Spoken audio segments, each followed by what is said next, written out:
열왕기 하 제3장. 유다의 여호사밧 왕 18째 해에 아합의 아들 여호람이 사마리아에서 이스라엘을 12해 동안 다스리니라. 그가 여호와 보시기에 악을 행하였으나 그의 부모와 같이 하지는 아니하였으니 이는 그가 그의 아버지가 만든 바알의 주상을 없이 하였습니다. 그러나 그가 느밧의 아들 여로보암이 이스라엘에게 범하게 한 그 죄를 따라 행하고 떠나지 아니하였더라. 모압 왕 메사는 양을 치는 자라 새끼양 10만 마리의 털과 순양 10만 마리의 털을 이스라엘 왕에게 바치더니 아합이 죽은 후에 모압 왕이 이스라엘 왕을 배반한지라. 그때 여호람 왕이 사마리아에서 나가 온 이스라엘을 둘러보고 또 가서 유다의 왕 여호사밧에게 사신을 보내 이르되, 모압 왕이 나를 배반하였으니 당신은 나와 함께 가서 모압을 치시겠느냐? 내가 올라가리이다. 나는 당신과 같고 내 백성은 당신의 백성과 같고 내 말들도 당신의 말들과 같으니이다. 우리가 어느 길로 올라가리이까? 에돔 광야 길로니이다. 이스라엘 왕과 유다 왕과 에돔 왕이 가더니 길을 둘러간 지 7일에 군사와 따라가는 가축을 먹일 물이 없는지라. 이스라엘 왕이 이르되, 슬프다.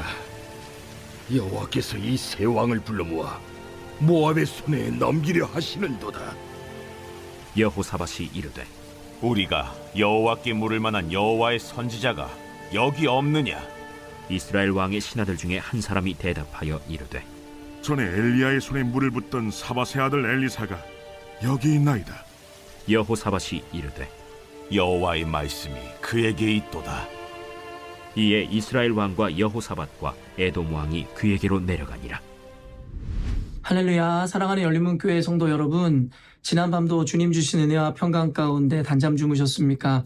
아침을 깨우는 말씀, 목요일 이 아침에 주님께서 저와 여러분에게 주시는 말씀은 열왕기하 3장 1절로 12절까지의 말씀입니다.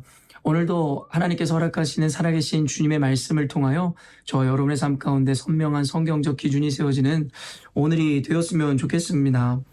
오늘 본문에는 어리석은 세 왕의 이야기를 담고 있는데요. 그 첫 번째 왕은 바로 여호람입니다.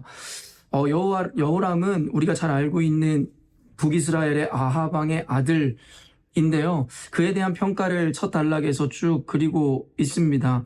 결국엔 그에 대해서 전체적인 평가는 악한 왕이었다라고 이야기하죠. 그럼에도 불구하고 그의 부모와는 같지 아니하였다라고 이야기하며 그 이유가 아버지가 만든 바알 주상을 그가 헐어버렸기 때문이다라고 이야기합니다. 그럼에도 불구하고 그의 부분적인 이 성과에 대한 것으로 인해서 아니면 선한 일이라는 것에 대해서 그의 전체적인 평가가 바뀌는 것 같지는 않습니다. 어찌되었든지 간에 그는 여로보암이 이스라엘에게 범하게 한 그 죄를 따라서 결국에는 떠나지 않고 그와 같은 악함을 저질렀다라고 성경에서 분명히 이야기하더라는 것이죠. 결국에는 오늘 제가 여러분에게 나누고자 하는 핵심은 아니겠으나 우리들이 부분적인 선을 행하고 부분적으로 어떠한 옳은 일을 하였노라고 하여 그것이 우리들의 악함이나 믿음 없음에 대한 면죄부가 결코 될 수 없음에 대하여 성경이 분명히 이야기합니다.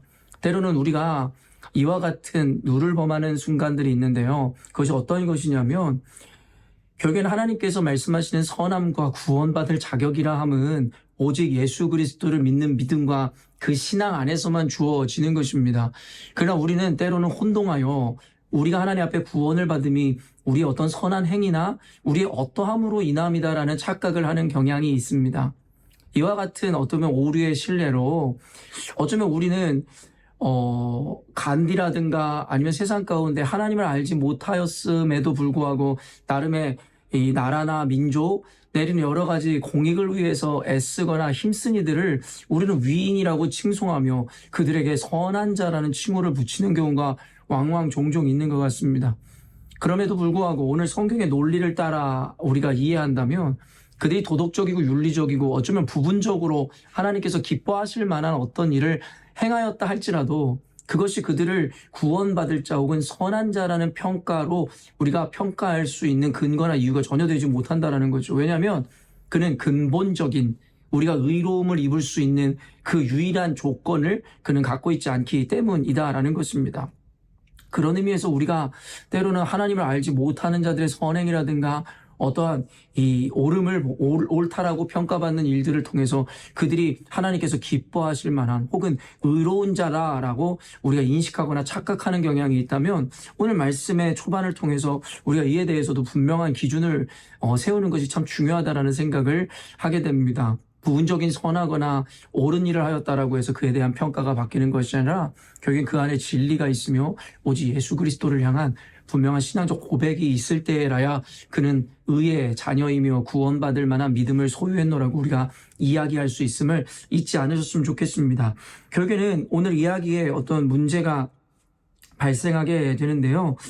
4절, 5절을 보면 모압 왕 메사는 양을 치는 자라 새끼 양 10만 마리의 털과 수창 10만 마리의 털을 이스라엘 왕에게 바치더니 아합이 죽은 후에 모압 왕이 이스라엘 왕을 배반한지라. 결국엔 여호람 왕, 그때 당시 북이스라엘을 다스리고 있었던 여호람 왕의 아버지인 아합이 죽자 결국엔 이스라엘을 섬겼던 모압 왕이 이 이스라엘 왕을 배반하였노라고 이야기하더라는 것이죠.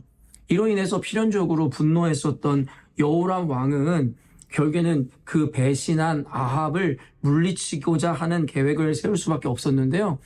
혼자의 힘이 아닌 결국엔 연합군을 형성하기로 작정함으로 당시에 이 유다 왕이었던 여호사밧에게 사신을 보내어 자신과 함께 전쟁을 하자라고 청하던 장면들을 보여줍니다. 그때 남유다 여호사밧은 그의 계획에 동참하여 함께 아합 왕을 치러 올라가는 장면을 그리고 있고 그 이후에 보니 결국엔 그 두 왕의 연합뿐만 아니라 에돔의 왕까지도 그 연합에 함께함으로 결국엔 그들은 아주 신이 나게 배신자를 처단한다라는 꿈을 꾸고 아합을 향해 가더라는 것이죠. 그러다가 그들은 난관에 봉착하게 되는데 결국에는 아합을 치러 가는 길에 군사와 가축을 먹일 물이 떨어지더라는 것이죠. 여러분, 우리는 이 이야기를 통해서 인간의 어리석음과 한계 그리고 실존에 대해서 분명히 인식할 수 있어야 합니다. 여러분, 사람들의 어리석음이라는 것이 그것인데요. 오늘 결론적으로는 그들은 하나님께 묻지를 않더라는 것이죠. 어떤 전쟁이든 큰 거사를 치르기 이전에 하나님 앞에 기도하여 하나님의 뜻을 묻고 하나님의 뜻대로 우리가 순종하는 것이 너무나도 당연한 절차이고 당연한 상식일 것인데요. 그들은 결국엔 하나님 앞에 의뢰하고 하나님의 뜻을 묻기보다는 자신들의 환경과 상황, 유리함을 보며 그들은 그들의 계획을 결정하고 실행하더라는 것이죠. 결국에는 이 여호람 왕은 여호사밧 왕과 그리고 에돔 왕이 그와 함께하는 것을 보면 천군 만마를 얻었다고 생각할 것이고 상황적으로 굉장히 유리하기에 그들은 너무나도 쉽고 당연하게 아합을 무찌를 수 있을 것이다라고 생각했을 것입니다. 그러나 그것이 큰 오산이었음은 그들의 그 강한 군사력과 대군이라 할지라도 결국에는 그들 안에 이 가로막힌 이와 같은 난관들, 물이 부족하여 그들이 갈증할 것이다라는 것에 대해서는 전혀 예상하지 못하였다라는 것이죠. 여러분, 그래서 그들이 결국에는 하나님을 원망하는 장면을 보여주는데요. 10절 말씀 보면 이스라엘 왕이 이르되 슬프다. 여호와께서 이 세 왕을 불러 모아 모압의 손에 넘기려 하시는도다 하니. 사실 이들의 신앙, 나름의 그들이 갖고 있었던 믿음은 환경과 상황에 좌지우지되는 자들이었습니다. 자신들이 한없이 유리한 것 같아 연합군을 이루었을 때는 하나님은 안중에도 없고 그 뜻을 묻기는커녕 그 유리한 환경에 취하여 당당하게 아합을 죽이러 가더니 이제는 그들이 핀치에 몰리고 어려움에 빠져 죽기에 이르자 그제서야 여호와의 이름을 들먹이며 도리어 하나님을 원망하는 장면을 보여주더라는 것이죠. 여러분, 이를 통해서 여러분은 어떤 것을 깨닫습니까? 결국엔 그 세 왕의 어리석음을 이야기하기보다는 우리 인생의 실존에 대해서 우리는 어쩌면 내 모습에 대해서 반성할 수 있어야 된다는 것입니다. 우리가 하나님 앞에 엎드리고 하나님의 뜻을 구할 때를 생각해보고 돌이켜보면 우리의 인생이 핀치에 몰리고 사면초가 되어 빠져나갈 구멍이 없을 것 같은 절망에 빠질 때라야 우리는 주님 앞에 나아가 기도합니다. 그런 이들마다 금식을 하기도 하고 새벽 예배 나가기도 하고 교회 나와 기도하기도 하고 그와 같은 절박한 상황 가운데 하나님을 찾는 그 행위에 대해서 비난하거나 비판하려는 것이 아닙니다. 그러나 그들의 인생이 잘 나가고 아무런 문제가 없고 고민이 없을 때에는 과연 그들은 하나님을 찾아 이와 같은 간절한 마음으로 기도하고 주의 뜻을 구하였냐라는 것입니다. 결국에 우리는 우리의 상황이 넉넉하고 한없이 여유 있을 때에는 그 상황이라는 것에 이끌려서 너무나도 당연하게 우리에게 상식적으로 주어지는 성공과 어쩜 우리들에게 승리가 있을 것이다라는 착각을 합니다. 그러나 우리는 성경을 보아 압니다. 아무리 유리해 보이는 전쟁이라 할지라도 하나님의 뜻이 함께하지 못한다면 결국에는 그 유리함 앞에서도 절망적인 패배를 경험할 수밖에 없음을 아이성의 전투라든가 그 외의 성경 내러티브를 통해 우리는 배워왔죠. 그렇기 때문에 하나님께서는 상황에 의해 이끌림을 받는 자들이 아니라 그 어떤 상황 가운데서도 하나님을 의지하고 하나님을 의뢰하는 존재가 되라고 우리들에게 말씀하시더라는 거예요. 그 상황에 한없이 유리하든 아니면 그렇지 못하든 관계없이 우리는 늘 주님의 뜻을 묻고 구하며 주의 뜻대로 순종하는 존재가 되라고 성경은 이야기하고 있더라는 것입니다. 결국엔 그들은 핀치에 몰려서 그때에서야 결국에는 선지자를 찾아가서 그에게 하나님의 뜻을 묻기에 이르더라는 것이죠. 여러분, 어리석은 우리들의 존재에 대한, 우리들의 신앙과 태도에 대한 지적은 아닐까라는 생각을 해보게 됩니다. 결국에 누군가는 있을 때 잘하라는 이야기를 합니다. 결국에 그것을 잃고 나서야 결국에는 그 소중함을 깨닫지 말고라는 말들과 함께 소 잃고 외양간 고친다라는 말처럼 결국에 소를 잃기 전에 우리가 이 속된 말로 단도리를 어떻게 보면 그 어떤 점검을 철저히 함으로 말미암아 결국엔 그와 같은 해를 입지 말아야 될 것에 대해서 우리에게 미리 가르쳐주는 속담이나 격언들이겠죠. 결국엔 우리가 오늘 말씀을 통해서 우리는 깨달아야 합니다. 우리가 저들과 다를 바가 없는 존재였음을, 우리도 한없이 유리한 상황이라든가 어떤 환경에 대해서 우리는 어쩌면 수수방관하며 그때에 오히려 하나님께서 우리를 도와준다라는 착각 가운데 그저 상황의 유불리에 따라 그저 하나님 앞에 우리의 태도를 결정하는 그와 같은 어리석은 신앙인이었을지도 모른다라는 것이죠. 도리어 인생이 잘 나가고 문제가 없을 때 주님 앞에 더욱 겸손하여 주님의 뜻을 묻는 것, 그것이 어쩌면 하나님께서 우리에게 원하시는 신앙인의 태도이며 그것이 성숙한 자들의 반응일 것입니다. 그렇기 때문에 이들과 같이 어려움에 봉착하여 주님을 찾기보다는 그 이전에 이미 주의 뜻을 알아 주의 뜻에 순종한다면 하나님 도우시는 주님은 이와 같은 난관이나 어려움 가운데 굳이 우리를 깨닫게 하실 이유가 없다라는 것이죠. 성경의 전체적인 맥락을 보면 결국엔 인간이라는 실존은 잘 나가고 번영할 때에 여호와를 떠납니다. 하나님 앞에서 민감함을 잃어버리죠. 그러다 그로 인해서 하나님의 심판이 임할 때라야 그들은 겸손하여져서 주님 앞에 무릎 꿇는 인생이더라는 것입니다. 이를 통해 인간의 실존의 한계를 보여준과 동시에 성경을 보는 독자인 우리들에게는 이를 통해서 미리 교훈하는 겁니다. 잘 나갈 때 더욱 겸손하여 하나님의 축복을 떨어뜨리거나 깨뜨리는 존재가 아니라 그것을 영원히 받아 누리는 존재가 되라는 메시지 말입니다. 혹은 반대로 우리가 어려움을 갖거나 고통 가운데 있을 때 하나님을 원망하거나 하나님을 저주할 것이 아니라 도리어 그 가운데 우리를 부르시고 초청하시는 그 주님의 음성을 우리가 들음으로 하나님 앞에 거룩함과 이 겸손함을 우리가 지켜나갈 수 있어야 됨에 대한 교훈을 우리는 받아들일 수 있어야 한다는 것이죠. 사랑하는 열린문교회 성도 여러분, 오늘날 저와 여러분이 처한 현실과 상황, 여러분을 둘러싸고 있는 여러분 그 환경이 어떤 것입니까? 그것이 어떠한가 관계없이 오늘 말씀은 그 어떠한 환경에 있음과 관계없이 우리 모두에게 주는 공통의 혹은 다르지만 말씀을 통해 동일하게 주고자 하는 메시지들이 있는지도 모르겠습니다.